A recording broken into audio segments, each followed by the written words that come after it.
All right, guys. So this is going to be about a 15-minute lecture over the end of the French Revolution and how we get to Napoleon. So Napoleon Bonaparte is going to end up being, well, maybe the hero. We'll find out. But he's the one who takes over near the end of the French Revolution. And if you're getting confused and you're thinking, Coach Beard, there are so many different people in charge, I'm lost. At the end of this day, I promise you, I'm going to give you a list of who's in charge and when that will help make sense of some of this. All right. So when we last spoke, we were talking about Robespierre and the Reign of Terror, right? So you've got the Jacobins, who are the radical group in France. They're in charge of this revolution, and they're executing people left and right, guillotine, guillotine, guillotine. Well, eventually Robespierre is captured. He's put on trial for treason, for crimes against the people, and he's beheaded, right? Because everybody in the French Revolution loses their head. But here's the problem still facing the people of France. They're still fighting wars against many people around Europe. The government is totally corrupt. Even though they're trying to fix these things, people are still accepting bribes. People will do just about anything for money. Food prices are too high for the poor people to be able to afford their food. There have been years of chaos and violence. And as a result of all this, the people are looking for order and stability. When there's times of chaos, people often look for a leader to try to fix it. That is one of the themes throughout world history. We see that over and over and over. Chaos leads to people wanting some semblance of control, and they turn to powerful leaders to help them. We're going to see today they end up turning to Napoleon. Now, after Robespierre, there's a short period of time known as the Directory. So during this time in the French Revolution, there are going to be 5 leaders of the country that are elected by the representatives of the people. And they share power and they have different jobs within the government. But the problem is, this era was extraordinarily corrupt. There's still a group of royalists who want to bring a king back. They're like, man, this is so terrible. We were better off with King Louis. So they're trying to bring back a king. France is still fighting wars. And so this period of the Directory is not a very good one. So that is when Napoleon Bonaparte enters the scene. Napoleon is going to end up taking over at the end of the Directory, and he is going to eventually name himself emperor in 1804. Napoleon is one of the most famous figures throughout history. He's one of the most brilliant military commanders, a tremendous leader. He doesn't always do good things, but he is known for rallying the people of France.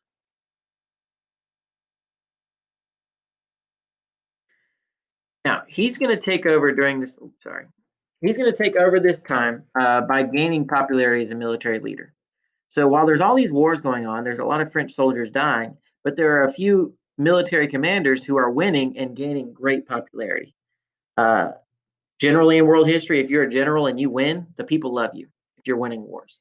Well, Napoleon was very good and he won a lot of battles. So eventually he has so much loyalty of the army and he has so much popularity that he takes over the government through what's called a coup d'etat. Basically, he uses his military power to suddenly take over and overthrow the government and put himself in charge. So it's a military takeover of the government. He declares himself emperor, and the people loved him. Now, Napoleon is going to try to reform many things in France. One of the things he does try to do is he try to keep many of the elements of the French Revolution. So a few things he does, he'll set up a national school system to make sure everybody gets educated. He's going to require everyone to pay taxes. And you might think, oh, Coach Beer, that's a terrible thing. We hate taxes. No, no, no. But you got to remember, the French Revolution was all about equality. So the fact that he's going to require all the citizens to pay taxes equally was a good thing. It meant he was treating everybody equal under the tax law. He's going to maintain civil equality. Everybody was equal under the law. He's going to base his law code on secular views, not religion. All right. So his laws are going to be very similar to what we would have set up today, where they're government laws and not related to a particular religious belief. And he's going to give the people religious freedom. Many of these things were new to the people of France, and many of these things were new around the world. So he does deserve a lot of credit for some of these reforms or improvements. Now, some of the good that he does, Code Napoleon is one of the great ones. Basically, what he does under Code Napoleon is it's a fair tax code and it's equality under law. So throughout France, a lot of different cities and towns had their own laws and they weren't uniform. They weren't all the same. Napoleon comes in and makes all of France have the same rules. All of France has the same laws. And then when he builds his empire and goes around Europe, he takes those laws with him. So many of the countries around Europe end up adopting similar laws and similar uh, codes in order to fit within the empire. He's going to base government service on your ability, not your name. So one of the things that was big in France before this time was your job was connected to your family bloodline. If you were noble, if you were famous, you got good jobs. If you weren't, well, you just did hard labor or something that wasn't so great. Napoleon is going to base jobs in the government on your ability to do them well, not necessarily your family name. Now, some of the negatives, because there's certainly a lot of negatives that come with Napoleon. He's going to take absolute power to himself, which is kind of ironic because that's what the French Revolution was all about, taking away absolute power from King Louis and bringing equality. He's going to censor people and make sure that people are talking in a way that he approves of, no bad mouthing his empire. And he's going to surveil the people, basically spy on his own people to make sure they are staying in line. Now, I mentioned his empire earlier, but eventually Napoleon is going to build a tremendous empire. And you can see everything here in pink was conquered by Napoleon, which is just about the entire continent of Europe. So by 1812, he'd literally taken over almost all of Europe. It was extraordinarily impressive for the time, and the people honestly did not know if they would be able to stop him.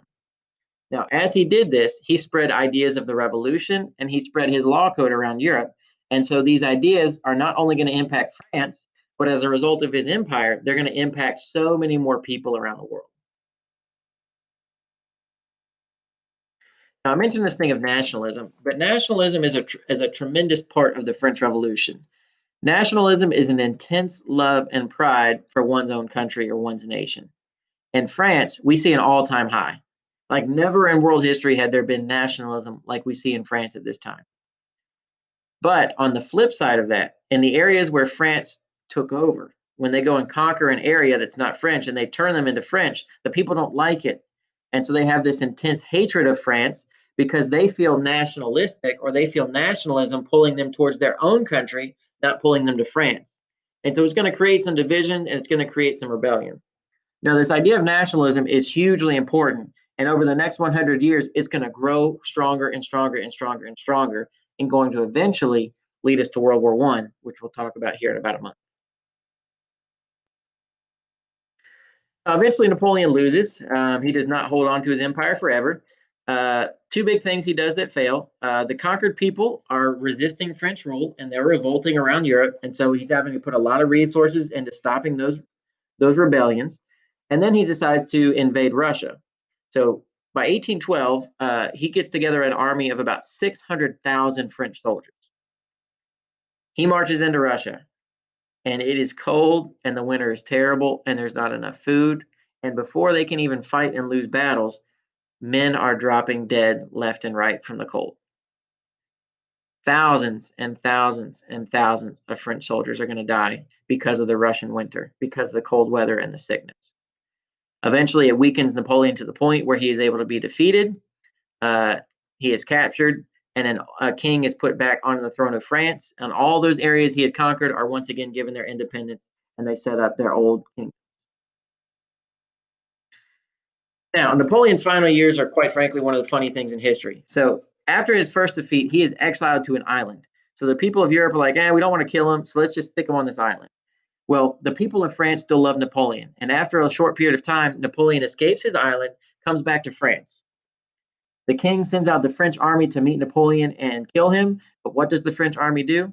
They welcome him and they're excited. And so they join him. And so now the French army did not march out to stop Napoleon, they joined him. So he's marching into Paris. The king freaks out and leaves. And once again, Napoleon takes over France willingly as the people welcome him. Well, then he fights a battle at a place called Waterloo. He loses again. He is captured and he is exiled to a different island. You might be thinking, Coach Beard, that's a terrible idea. It didn't work the last time. Well, I would agree with you. But this time on this island, he dies a few years later. And there's kind of a big question whether or not he was poisoned or whether he just died because of some type of disease. But eventually, Napoleon dies and France is returned to a kingdom. They put a king back in charge of the throne. Let's skip this. Now, some things about France during this time. France is going to be at war from 1793 to 1814. That's a big part of why Napoleon's empire was so successful. His soldiers had been practicing for 20 years. And anyone who practices something for 20 years gets very good at it. Now, the motivations of his empire and the French people in general is this nationalism we mentioned, this intense loyalty to their country, this desire to see their country succeed, and then also the desire to spread the revolution. So these people think it's a good thing they're going out and fighting because they are spreading their revolution, they're spreading their Enlightenment ideas of rights and equality, and they thought that was a good thing. Now, during these wars, France is going to conquer almost all of Europe. All right, so I promise you we give you a chart for who's in charge. All right, so let's see if you guys can remember this. We start with King Louis XVI. Then King Louis XVI calls together the Estates General because he wants to tax the people and he needs the votes. Well, the people don't like it, and so they break away. And the Third Estate calls themselves the National Assembly. This is the Republic phase, the phase in which looks great, looks like we're following the ideals of the Enlightenment, and the people are going to have equality and a better life. Well, then the Jacobins take over, and that period is known as the National Convention under Robespierre, also known as the Reign of Terror, as thousands and thousands of French people are executed. We then get to the Directory phase that we talked about today, where that group of 5 people are in charge, and then we finish with Napoleon and a dictatorship. So this is the end of our French Revolution lesson. Hopefully you've seen how complex and bloody this is as we move from a king to a republic to a dictator. Later this week, you're going to do an activity where you're looking closer at Napoleon and trying to determine for yourself, well, there's a lot of both, Coach Beard. So is he the good guy or is he the bad guy? But the one thing I want you to remember about the French Revolution, I've said this several times. What is it the people of France are wanting? They want equality. That's what they're fighting for. And they do get it. It is somewhat successful in that regard, but they never see the equality they hoped to when they were in that early phase of the French Revolution.